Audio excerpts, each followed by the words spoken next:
Naging organizer po ko sa isang gawaing masa. Tapos, sa Rizal ho yun. Sinanay na medical officer ng Rizal. Tapos sinanay sa mga non-combatant na linya ng gawain. Yun po, yung basta sa lahat po na ng mga encounter, mga tactical na offensive na inilalarga ng probinsya ng Rizal, sinasama po nila ako doon. Anong role mo? Anong ginagawa mo pag mga ganun? Kasi sinasanay po nila akong bomber. Tinuruan ka ba nila kumuha ng sumbongga? O Ano po, anong klaseng bomba na yan? yung mga detonated landmine. Gaano katagal ka na pinag-aral niya? Mga 1 buwan lang ho yun. Yung tungkol dun sa paano ko lang encounter, kasama ka doon. Opo, kasama po ko doon. Ano kaya ang dahilan at bakit gumagawa ng ganito mga paraan yung nasabing grupo para ikaw ay pilit na makuha nila? Opo, sinasabi po nila yung layunin. Na ang binabanggit nga po nila dahil yung nga pong mga kaaway sa uri, kailangan daw bigwasan. Kasi nga para ipamukha dun sa gobyerno na kilalanin yung demokratikong gobyernong bayan na nais itayo ng revolusyonaryong kilusan. Kaya bilang paglulunsad ng mga tactical na opensiba, raid man o ambush, yun ay bahagi na po yung gawain nila bilang pagtataguyod dun sa digmang bayan na isinusulong nila sa kasalukuyan. So ngayong ikaw ay nasa posto ni Colonel Quezon, bilang pagsasalita mo ngayon dito, ikaw ba'y pinangako nila na bibigyan ka ng anumang buhay, bibigyan ka ba nila ng pera, pag-aaralin ka muli, bibigyan ka ng maganda buhay, ano pinangako nila sa'yo kung meron? At ngayon nagsasalita ka na rito. Wala po. Basta sa bahagi lang po nila, nais lang nilang makatulong kasi nga mahabang panahon ko po na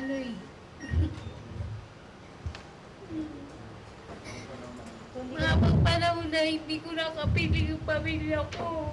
So ibig sabihin talagang iiwanan mo na Kilusan at magbabalik ka loob ng sa gobyerno. Sa kabila ng wala silang pinapangako sa iyo na anumang kapalit. Yun nga po yung mula po nung nagdesisyon ako na iwanan na yung Kilusan kasi nga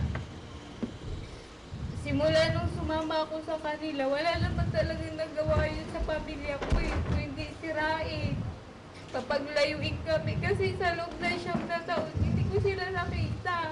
Sabi nila na kapag once na nag-NPA ka, sila nga po yung yung nagtataguyod sa interes ng mamayan. Ibig sabihin, yung ipinaglalaban namin sa Kilusan, may nais ba po at ang nais nila itayo na gobyerno, isang komunistang lipunan na kung saan wala na daw magsasamantala. Kaya, piling ko nung panahon na yun, dahil nga gusto kong mag-aral, pero dahil nga mahirap lang kami, nakita ko yung sinasabi nila na handa silang tumulong para makatapos daw kami kasi nga mag-aral lang daw kami dun sa Kilusan. Daig pa daw namin yung isang abogado, daig pa daw namin na isang dalubhasang guro, mga doktor, na kapag nandun daw sa Kilusan, kaya naman po daw namin gawin yun na hindi na kami gagastos para dun sa nais naming mga pangarap. Anong message mo doon sa mga kasama natin? Meron pa rin speaker dito.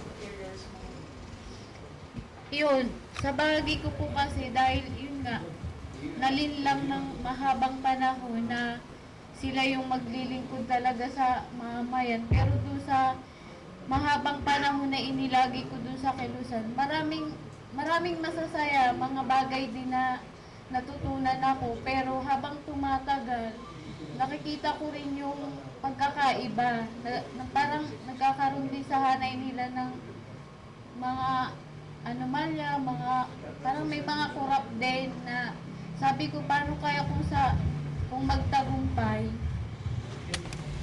So, sabi pa kaya nila na pantay-pantay yung relasyon ng mandirigma at ng opisyal. Kaya, yun, sa mga kasama na na mga kabataan na katulad ko na naligaw ng landas dahil doon sa mahusay na na mga paliwanag, mga ideolohiya na sinasabi nila ito talaga yung gobyerno na kailangan tahakin at itatag para sa mamayan. Yun, masasabi ko lang sa kanila, naman, malaki yung pagkakaiba na nung nandun kami, nalulong kami dun sa sinasabi nila na ang military, pag nakakahuli ng Amazona, nire-rape, pinapatay.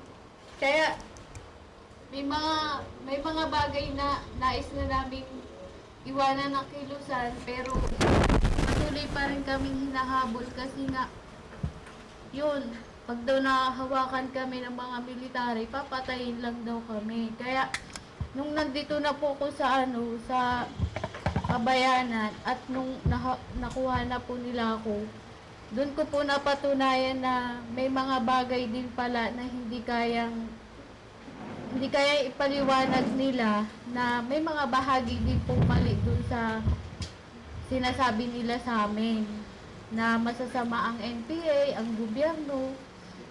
Dahil napatunayan ko naman kasi nung tinamaan talaga ako nung ng bala, dapat sana kung totoo yung sinasabi nila na masama ang PNP at saka AFP, dapat pinatay na nila ako noon. Hindi na nila ako ginamot. Hindi na nila ako basta. Ngayon ko lang marami akong na-realize na mga bagay na napakatagal nila kami niloko. Dahil yung mga tumulong sa akin, nandiyan lagi sila gumagabay. Kung anong kailangan ko, pamilya ko. Sa loob ng 9 na taon ko, hindi pa yung military. Hindi ko pa makikita yung pamilya ko. So,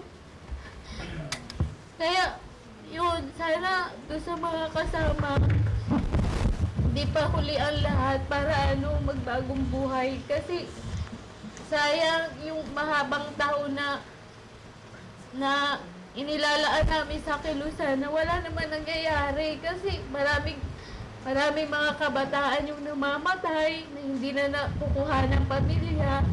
Paano kami magiging masaya, magiging payapa doon sa ganong kilusan na pinagkakaitan din ng ng lehitimong karapatan.